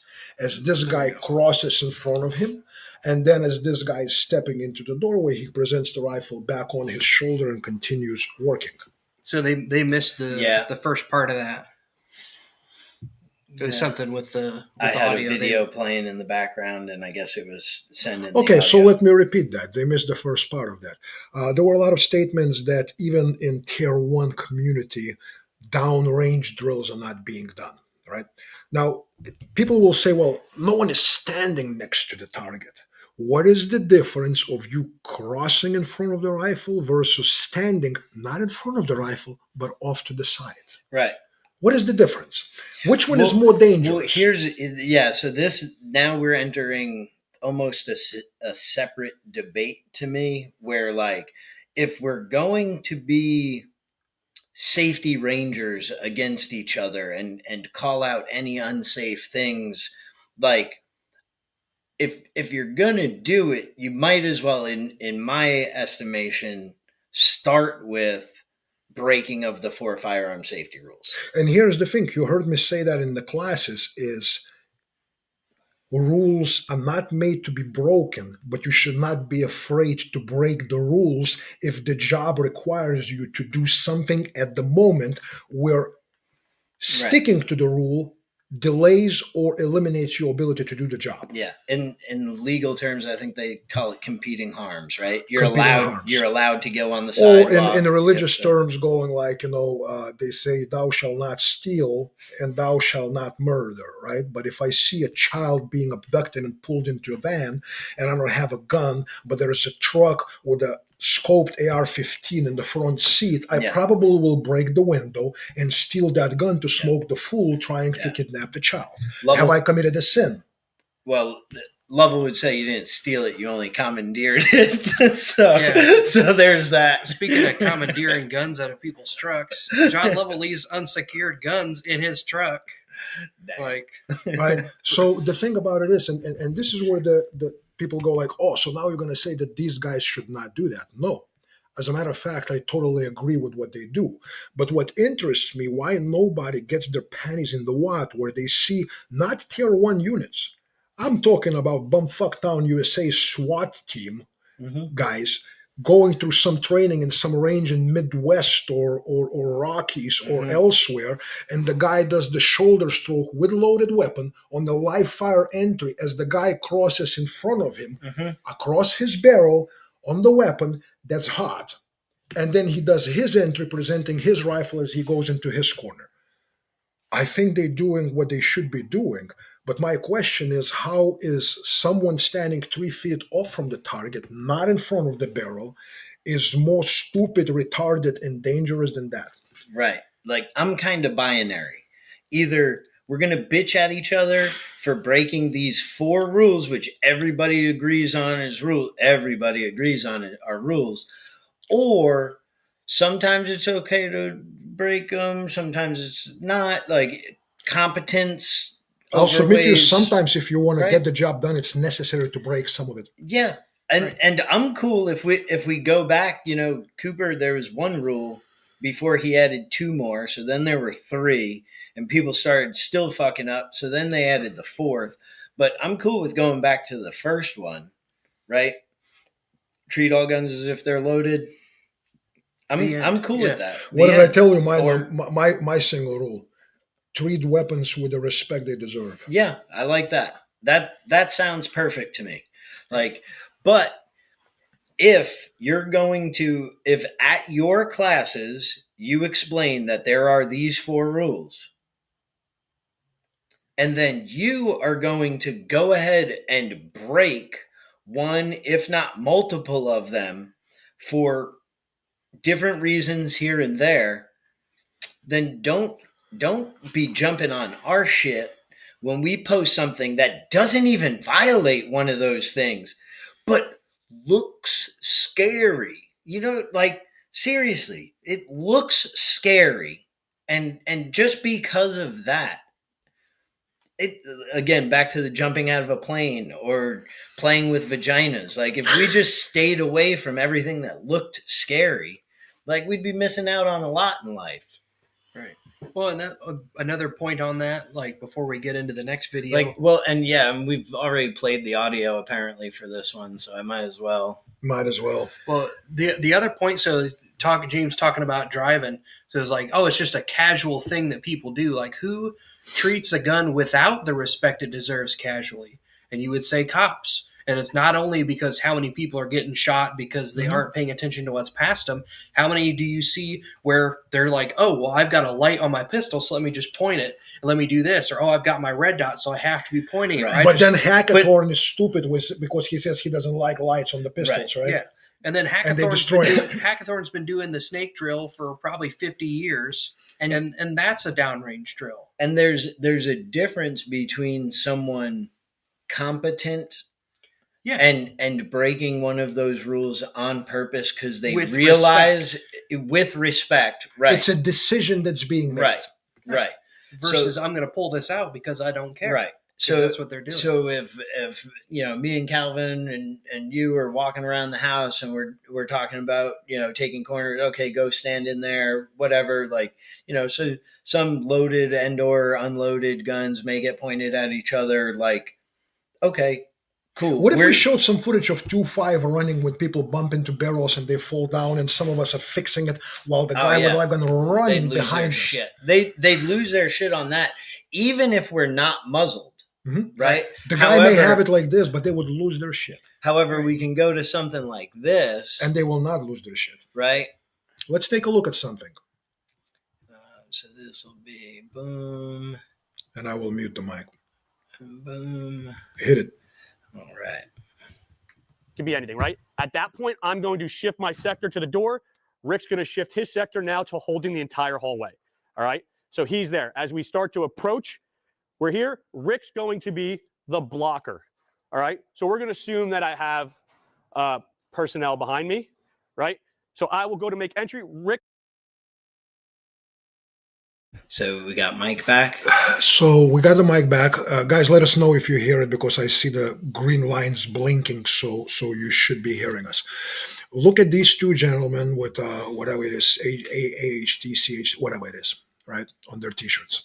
There are people standing down there. I'm assuming these are students participating in the class. Yeah, I'm pretty sure that gun is muzzling a few of these people. And they just walked down that hallway with all of their students down there. So is that original rule and the other 3 actually being adhered to in this? And here's my thing. I don't have a problem with what these guys are doing. Me either. I have absolutely zero problem. I know they have concentric circles. Their fingers are off the triggers. These guns are probably, I'm not sure of these. They have no magazine in the gun. They have no magazine in the gun, but we haven't checked the chamber though, have we?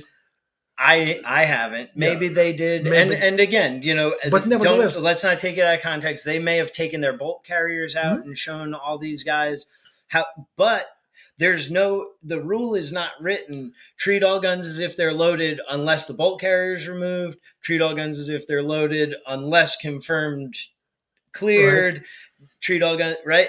So if that number one rule stays, we have to break that rule to do what these guys are doing here. and we don't have a problem whatsoever with what these guys are doing. No. The reason why we're showing this video is not to shit on these guys. Actually, I like what they do. I may disagree with tactics of how they're entering and the shoulder stroke and all the other stuff. That's topic for another day, right? But this is not a problem. Yeah. What's interesting for us, if we took this still picture that people are looking at now, we removed the name of the company, we removed all the information, all the context, internet will explode because it's a firearm pointed at people downrange. But because this is a video where they're showing the clearing and it's probably police training, I'm assuming this is what it is. Yep. It's okay, right? Well, I guess. I guess it is. That's the thing. I can't understand. I can't wrap my head around like why this is just so acceptable and yet not pointing a gun at anybody, being feet away is not acceptable. So like that's I just don't understand. And that's the thing, that somebody that's one of these rule followers who will jump on to explain how dangerous, our stuff is, I need them to explain to me how I can look at this screenshot right here and I go, okay, so in order for this to be done, he has to, he's muzzling something, right? And if he says, well, it's okay because it's not loaded, which I didn't realize was a actual valid excuse. Valid excuse or cop out. So it's unloaded, and that's why he's muzzling somebody. But letter of the law, by the rules, he's breaking at least two of them currently. 2 people doing it. 2 people both breaking it currently. And if we count each thing that the muzzle crossed that he didn't want to destroy, there's like 10 people to the background. So it was at like 20 rules violations. Like if we had ticket book where we could write tickets, goodness gracious, our town would be rich for breaking of the 4 rules. That AK video we showed, no tickets can be written. It's not bringing any revenue. That's right. The difference. No is tickets. You have a video, the AK video. No rules are broken, but there's an outcry. You have this video, which I still agree with. Like, if you're being honest, like, okay, so you can break the rules and it be valid, but you've got rule breaking in this one, but no outcry. And it's like you have a comfortability sense, like, oh, he can point that gun at me because we're doing this thing that I'm comfortable with. But I'm not comfortable with seeing some stranger who is totally cool, shooting at this target with Sonny standing downrange. Let's look a little bit further at this video, shall we? I can just do this so it doesn't. Yeah. Move a little bit more. So the cameraman gets it right there. But when I go downrange to take pictures of people, it's unsafe, and I'm a retard and all that. But they have good editing, so maybe you're allowed to do it when you got good editing. Right.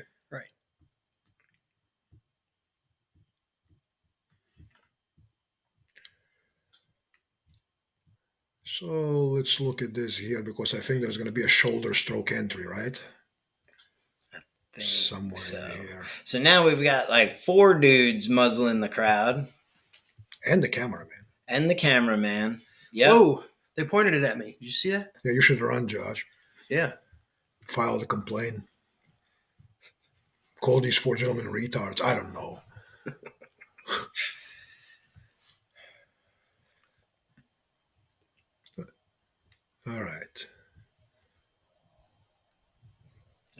it's a little too fast. I'll play it. Hit that mute. Yeah. Yes. Right. So I'm responsible here. So they'll get the squeeze. I'm not giving the squeeze. Go. Boom. Cool. Right. Quick.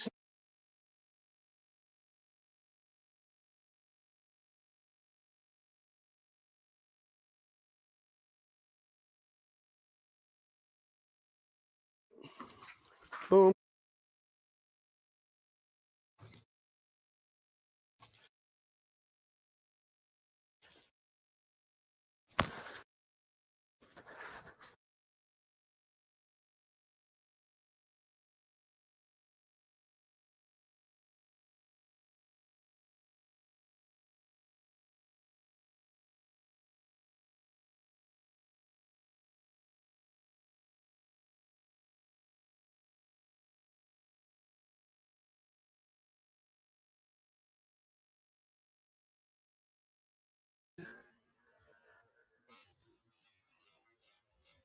Go.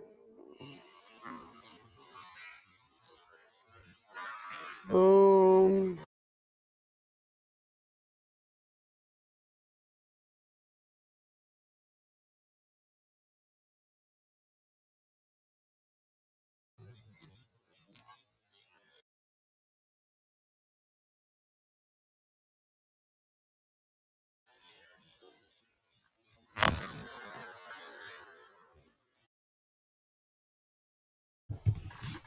All right. So, anyway, I actually think these guys, again, I may not agree with exactly how they're doing it. It's not the point. I have zero problem with what they're doing.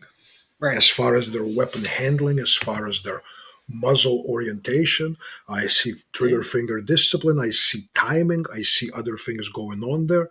It's pretty decent coordination. They, by the way, not going super fast or nothing is dangerous. Like, I wouldn't have a problem if they had mags in their guns. Right. I wouldn't have a problem if they did it live fire. Yeah, like, so that's what I mean. Like, I'm not going to sit here and thump the rules, but to all those who want to like throw the rules book or try and start writing us rules violation tickets, like, Imaginary how is rules this violations. just widely acceptable? Right. Well, one of the ones that we got that like I am just baffled by. There's one that's for the video with Jay and it's two dudes walking around the barrels, and it's like, I asked what rule was broken. Like, there's only 4 of them, and one of the answers was no uncased firearms outside of the firing lane. That's when I almost had a fucking stroke. Like, what the fuck? Like, no, there's 4 rules, and that's not one of them. It's almost like you're more comfortable with people breaking certain rules sometimes when you feel like it, and then when someone doesn't break any rules, you just start making shit up. It's all about the tattoos. If you have the right cool tattoo sleeve, then I guess you can break the rules. Right. That's fair enough. I guess I'm just going to start wearing a muscle shirt after I do a little bit more working out. That way I'm more shredded, and then I have some scary tattoos on my skin, so I don't have anything tribal, though. Shit. Maybe I should fix that. Oh, shoot. What's up? I guess we got a new video we got to watch. Oh, this one. Yeah, that's pretty cool. Add it to the playlist. Yeah, we'll watch that later, I guess. Yeah, absolutely. Who's added that? That's from Focus Trip or Focus Clips. So he's the one that was trying to broker us to have a debate with Trench Grenade, but looks like he's leaning one way already. That's awesome, man. Maybe. Hey guys, if any of you are going to watch this video, I really appreciate your support. And I don't say that in any kind of sarcastic way or whatnot, because I'll tell you why I do. You may think that you're outing me out for some kind of unsafe practices. For those people who will agree with you that these are some kind of unsafe, unnecessary, high-risk, stupid, retard actions, This is not my crowd. They're not gonna show up in any of my classes if I become an NRA angel. You know what I mean? They're not gonna show up in my classes.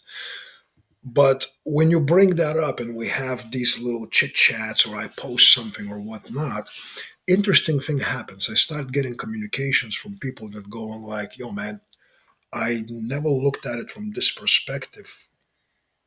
I kind of want to find out a little bit more about it.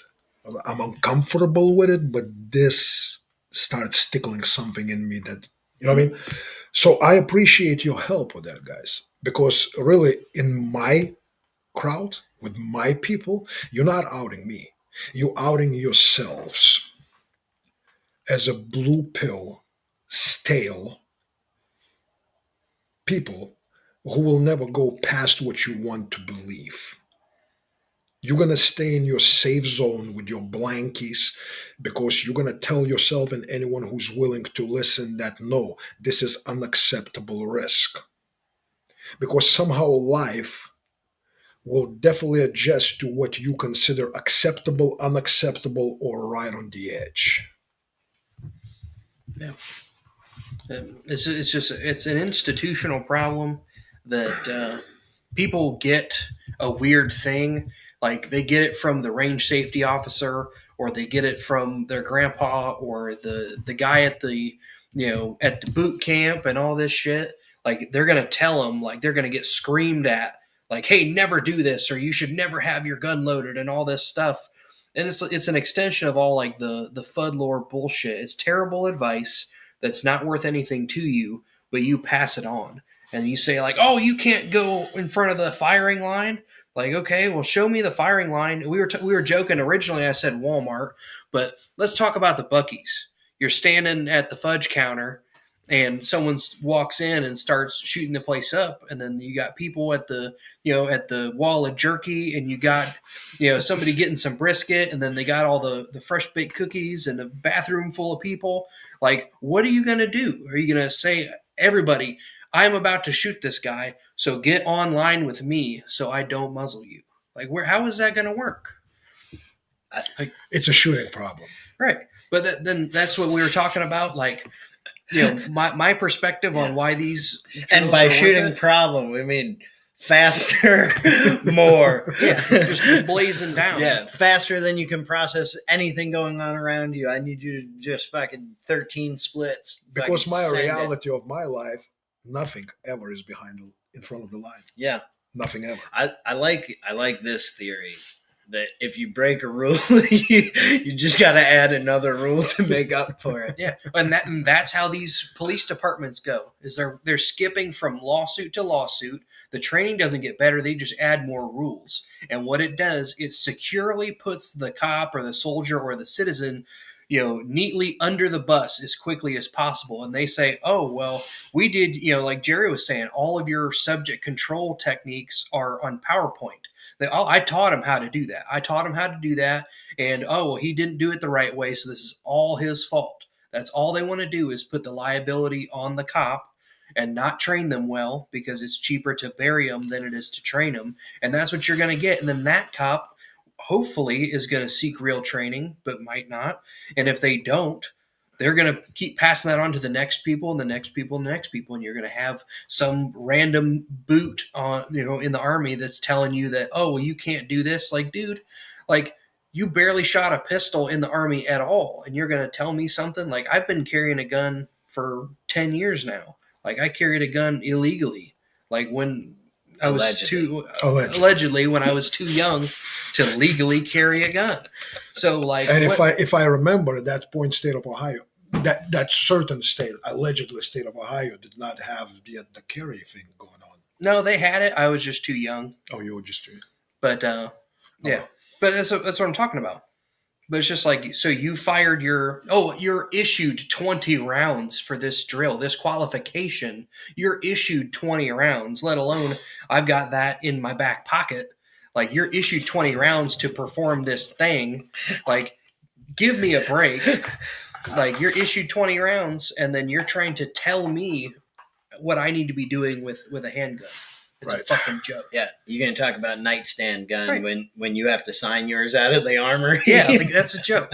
And and then you can't like one of the jokes that had some dude was trying to flex about whatever, and he's like complaining like, oh, the army doesn't do this, blah blah blah. It was like, yeah, but you don't get to eat lunch with a loaded gun, so shut the fuck up. Like anything that has a clearing barrel present is fucking stupid. It's invalid. I don't care. Like we're talking about the serious use of guns. Your institutional training doesn't count. Your competition shit doesn't count. Like that's if we're going that far. Like my buddy Mason who was in the army doing cool guy stuff, and guess what? He trained very little with a pistol. And then when he was stationed along the Mexican border, guess what? You're too close to the border to have your rifle. Here is your unloaded pistol. Have fun. And these dudes, like, I've been to Mexico with, actually with Jay, the guy in the video. And guess what? There's fucking gun trucks rolling around with machine guns. And like when you're coming over, not breaking any laws, you aren't supposed to have any guns. So if I need to procure one, it's going to be off of a dude with a machine gun. So like, what are we talking about here? Like Stupidity. we're talking about two different things. Like I'm talking about the serious use of guns. Do we have any questions and comments or anything of? Jerry said institutional inbreeding, and that it's not only inbreeding. Like, what's the term? Like when you get so inbred that like your kids are not like just retarded, that like they just die. Like that's what this is. Except we're keeping it on life support. And the conversation I was trying to have with another trainer, the same trainer that Lewis was talking to this morning, he's a big, involved in multiple training groups. What it amounts to is the institutional standard essentially becomes a fucking limbo contest where everybody, like, they keep lowering the standard and people keep slipping under it like it's a fucking limbo contest. It doesn't get them any better. That's why I asked the question today. It said, oh, so like greatest warriors in the world, like more of them must die in training than Spartans used to die in training then, right? Because the argument was if lawyers are in charge of training, and he was like, well, these guys don't have to ask anything from lawyers. I was like, well, really? Do you think so? Because if one of them gets hurt in training, there's a huge cost number that goes associated with that. The amount of money that's been invested in them in tons of other areas, like jumping out of planes, which is stupid. Nobody should do it. Because it's dangerous. Yeah, just drive a car there. Duh. Like, but, so there's a lot of training that these guys have that they can't really risk too much to put them at injury. The Spartans didn't give a fuck. They were like, shit, we got battle tomorrow. Let's see if we can kill each other. And, Like maybe right now. we'll learn a better way to kill those other motherfuckers, right? Like, so no, like at some level, the training of institutions has to limit liability of the institution. Yep. So it's run by lawyers, insurance companies, and then non-industry bureaucrats. And sponsors. Because they don't care. Mm-hmm. Like that's the same for the cops as it is for the soldiers, and then that trickles down to the civilians. If you like, there's ranges you can't draw your gun from a holster. And if you wanted to argue on their point, play devil's advocate, what's the most dangerous thing that you can do with your handgun is taking it in and out of the holster. Like how many people do that in competitions? There's so many. And then like we could pull up so many videos now of dudes lighting rounds off into themselves and have a good laugh about it, learn something maybe. Okay, show me like a class where Jay was the instructor where that's happened. More people have been injured in unloading and showing clear of a firearm than have been injured running the square of death at tactical response. Yeah, it's a farce is what it is. Like, and it's just whatever people feel like they want to believe. More people have been shot cleaning their guns. Yeah. Right? So let me ask you a question. Like, if you get involved in a fist fight, which actually has much higher probability than being involved in a gunfight, right? Would you say there is a probability that the other guy's fist will touch your flesh? Like, is there a chance of that happening? Yeah. Yeah. I would submit to you Greater it's than actually zero. above Yeah. average chance that Yeah. happening, right? But so if I kind of go like, is this too dangerous, guys? I mean, it's a necessary risk because Yeah. I may break Lewis's teeth and then he's going to need some expensive dental work and all that, right? So I just go over theory and I go like, so Lewis, in comparison to giving a childbirth, this is going to be like 2 out of 10 when I hit you with a light one. If I hit you with level 3 good one, you won't be able to calculate the numbers, so it doesn't matter. It doesn't matter. Right? Yeah. And so we go like, well, being hit then is too high of a risk thing for Mhm. to prepare for us in the fight. So pretty much everything that MMA guys do, boxing guys do, granted they put some head protection, they put on gloves or whatnot, is bullshit, right? Yeah, no sparring. No sparring at all. Because on the heavy bag, I can get your split times between your jab and your hook. And No, split times would be on the speed bag. on the speed bag, Yeah.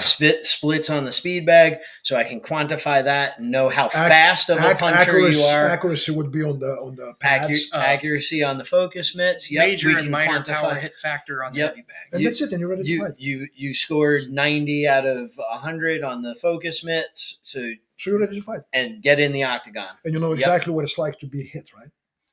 Well, that doesn't matter. We're just you go in the octagon because practicing to get hit is just too dangerous. So we're gonna save that for the real thing when the stadium is full of people, when the lights are flashing, the lights are on, and his bad breath is hitting you in the face. That's when you And 2 million prize money Yeah. is on the line, right? because your training time is better spent improving your splits on that speed bag. That's It's pretty fucking cool, actually. I like that. not poking fun at the participants because they're a victim of their circumstance. But I've seen videos, and I've been present at some of these just because I know people who are involved in this.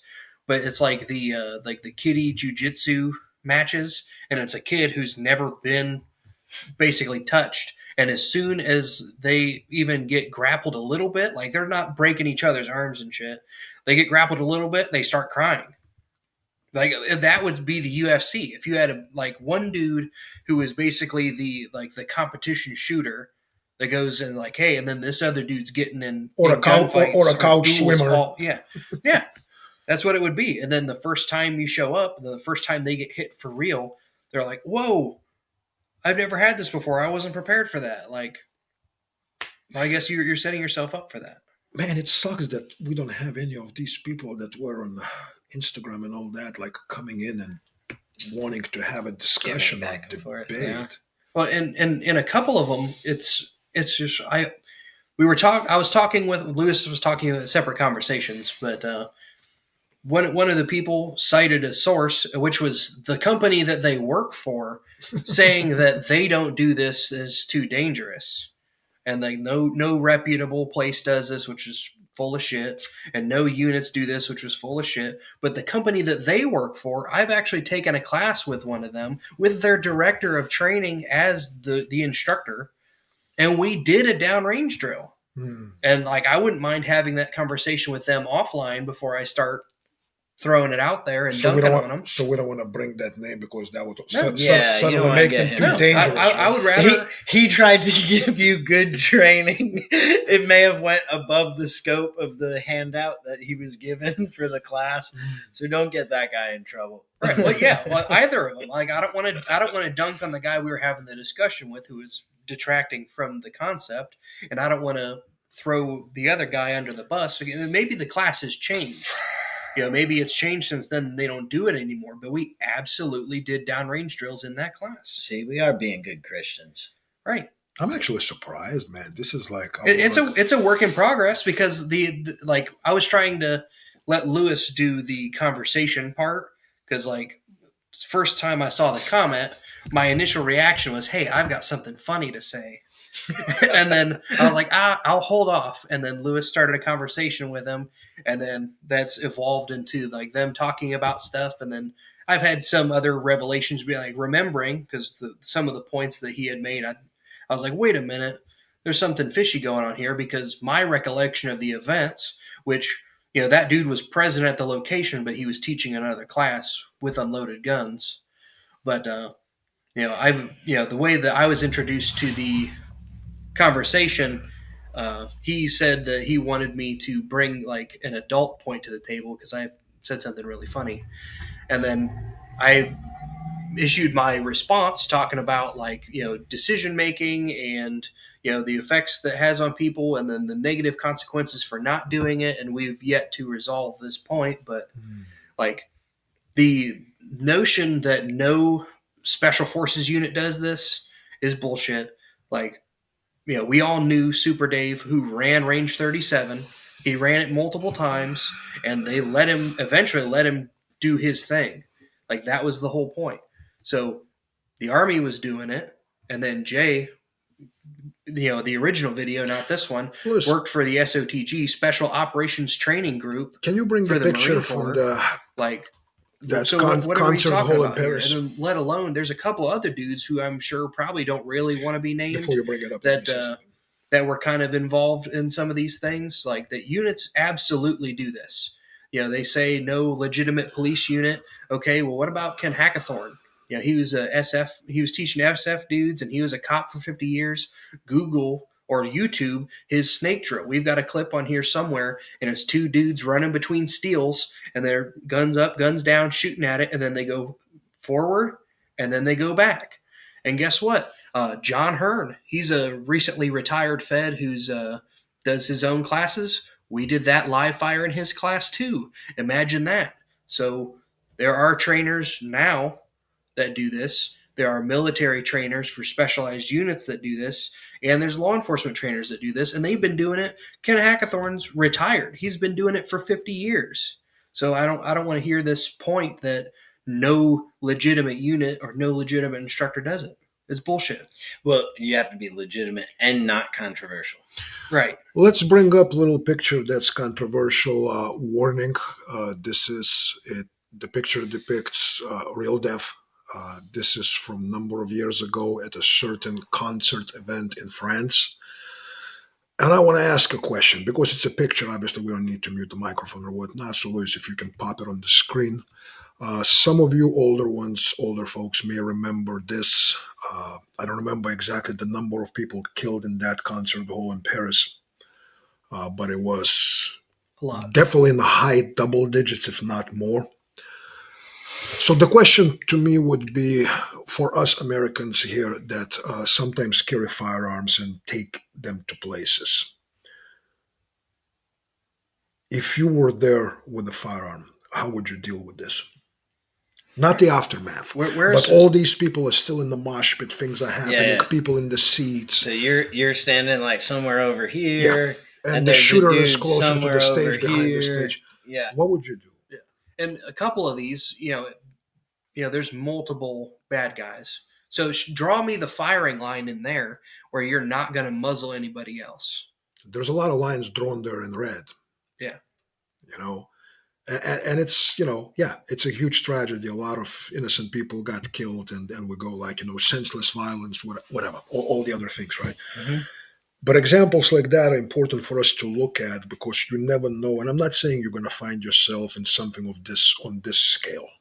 Okay, it can be just man-on-man or one-on-one or some dispute in the parking lot that turns deadly because someone pulls out something or whatever happens, right?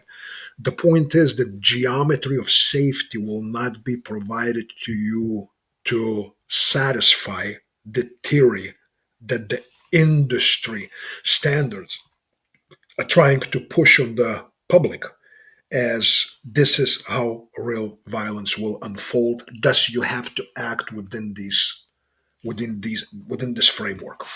Yeah. So Clem just said 135 total. 135. Like that's like the levels of fucked up that we get to. That's pretty high. And then even if you wanted to distill it down to like a mano fight, like one dude versus one dude, like if you for some reason get that lucky, like. The difference is like real violence is very dirty and unclean and unexpected. And what people want to do is put that in such a tight box. They want to live in a vacuum. That's what they want to do is they want to eliminate all of the other variables. Like that's the old physics joke about how to get, the farmer, his cows aren't delivering any milk and he can't figure it out, calls a physicist. It only works with spherical cows in a vacuum. So if you envision a cow or a bad guy as a sphere and then in a vacuum, so you take out literally every single variable. So you're a really good gunfighter when the guy doesn't move or shoot back, and you can be at full value and you can just blaze it down. And you got your special shirt on that comes up really fast. Like I've heard people say that, like that they can get this metric with their special shirt on. Like that's fucking stupid. Well, so interesting. It just popped in my head as you were talking there, Josh. There's something that Sonny says that's almost a direct contradiction to, I think, the mindset that all of these people have. Their thought is, since that's going to be so random, don't even worry about that. Work on these hard skills, quantifiable, metric based. We can see the achievable results and the progression through training, and work on all these hard skills. And then when cut loose, basically learn how to fight. Don't worry, in the moment, you'll become a fighter. Yeah. I'll just plug in the bill drill where I see fit. Right? Like in the moment, that's when you'll become the fighter. Right? Is that how that goes? So basically what you're saying is that if we look at like a hand-to-hand realm and all that stuff, if I teach you now the jab, the hook, the uppercut, the double leg, the rear naked choke, and then I pull out this knife in front of you. It happens to be live, and I happen to go full speed. You will apply all that to it, right? You don't need to learn. You don't need to learn how to push your hand on that blade, right, and hold it as I start moving it and all that. And where you go like, oh, I'm gonna need to learn to move with things. I'm gonna need to learn not to be afraid of that blade, respect it for what it is, but don't get paralyzed because oh my God, it's dangerous. If I worked on a faster hook or jab, then maybe that's what I would access in that moment. Right. Well, you watched, I'm sure you saw at least one PowerPoint on how to do a rear naked choke. You should be able to figure it out. Yeah, Jerry, I'm going to need Jerry's rear naked choke PowerPoint. All right, so I don't know if we have much to add because we're again approaching 2 hours into this thing, which, goodness gracious, we are just talkative bunch. And unfortunately, I'm kind of saddened. I was expecting some of the hate to come our way, but apparently, at least my old eyes don't see all the way and can read it. But apparently, we didn't get much. Maybe in the rewatches we'll get some, but that's the way it usually goes. Yeah, I'm sure we will. We had had some hate after on the rewatches, right? The focus trip clips or whatever asked if we would have a discussion with somebody like Trench Grenade. Absolutely. The answer is so yes. Like maybe there will be actual room for a discussion. Like clearly, like, I've been commenting on other people's stuff saying, hey, like, let's have a talk about this. And hopefully that message gets out there. I don't really care if some dude on the internet is being a bitch. Like, I really, really don't care. But if it comes down to it that like even in the trench grenade video that we did last time, like if one student asks a question and even if they don't want my version of the answer, like at least they ask the question. Like the way that this comes up is people are being shamed for even asking the question. Like, why the hell would you ever do that? That's so unsafe. But you can't name the rule that's been broken. It just looks scary. So if anything, you're keeping people ignorant. I think this is muted, so they shouldn't have audio of it. But again, just like to let everybody know, this 9-year-old girl was not scared or phased by someone being downrange from her. She didn't know that she was supposed to be scared. Yeah. Imagine that. That will be labeled child abuse in some of these folks' minds and putting children at risk. No children were harmed in making of this video. Yeah. All right. Yeah. I don't know. Do we have anything else to add, gentlemen? Oh, I was definitely thinking one, like if you do want to see like focus trip, like put together something, like leave some comments on this video, leave some comments on his videos or trench Yeah. grenades videos or something. Like, Yeah, apparently he dropped one yesterday all about this guy. yeah, we'll have to. Who, trench grenade or? No, focus. So we'll So, we'll I don't watch know that who he is. after. We'll watch after that this. one, but jump in his comment section and let him know where he's wrong, maybe what he should think about. Be civil, guys. Don't be like them and attack things closed-minded. Try and get them to grow ears. Don't just beat them with what they're not hearing. Try and get them to grow ears. Another thing, this week we kind of, the topic was kind of thrust into our laps, kind of like the first time. It was just, hey, this thing happened, let's make a response. But is like if we're going to do this again on next Monday, then it's going to be, hey, we need to figure out a topic. If you got some ideas, like some of the things I was thinking of based on our discussion today would be like the badge cam videos of cops fucking this up because they don't have this training. Like, You know what? Next Monday, actually, we do have training. oh shit, yeah. We do have class, so we're probably going to do this right after training, Oh, which is pretty cool. And this is going to be the first. Next Monday will be the first day of my life into the 57th year of my life. damn. So yeah, December 8th is going to be. I'm going to be 56 years and 1 day old.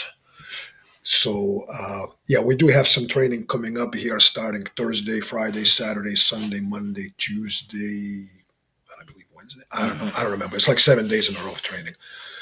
Includes force on force, live fire, and other things. So we may have some really disturbing videos from that training, especially 2.5 force on force. Yeah, and then we can bring some of the students in and they can maybe even talk about if they got value out of it or not. Right. Dangerous. Anything else, guys? That's all I got. So we here at Students of Violence, we appreciate you guys being here.